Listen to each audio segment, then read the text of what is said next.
Welcome to Sandwiches of History. Today from America Cooks 1967, sent in by Thomas.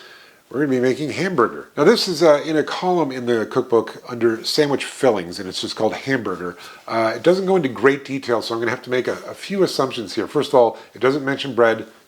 Clearly sandwich filling, it's meant to be in bread. Is it meant to be in a hamburger bun? I don't know about that, but I'm going to use bread. There's also a couple of different things that I have to do here. I have to make 2 thin hamburger patties, and if you've ever watched Sandwiches of History, you know that I am nothing if not ham-fisted when it comes to making hamburger patties. But I got an idea. So I've got some ground beef on parchment paper. Going to put another sheet of parchment on top and kind of just roll it out. I'm going to throw this in the freezer for about 10 minutes. All right, now we just cut out 2 patties. Don't worry, this is not going to waste. Now we're to put a thin slice of tomato and thin slice of onion between them. Now we're to broil or pan fry. I'm going to pan fry, and a little salt and a little pepper. Then we put that onto bread. I don't know what you're thinking. Now I think it's perfectly reasonable to think that they probably, knew that you would add lettuce and pickles and that kind of stuff, but I kind of want to taste it as is. So today's going to be less about plus up and it's more like try it as is and then add stuff that you would have anyway, kind of. All right, let's give hamburger a go. Caramelized onions on a hamburger are really great, but I also like this kind of warmed up but still raw onion.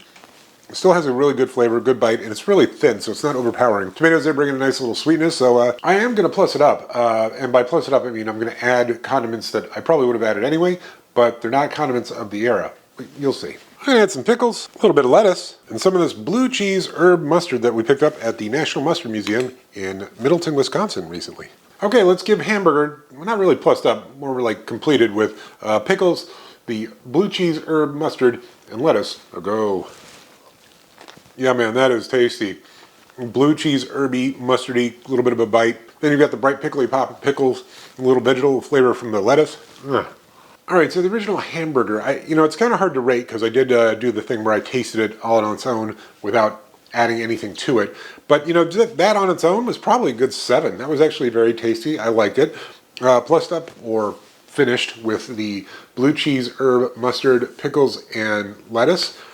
That's like an 8, 8.5. That is delicious. I'm definitely going to finish that.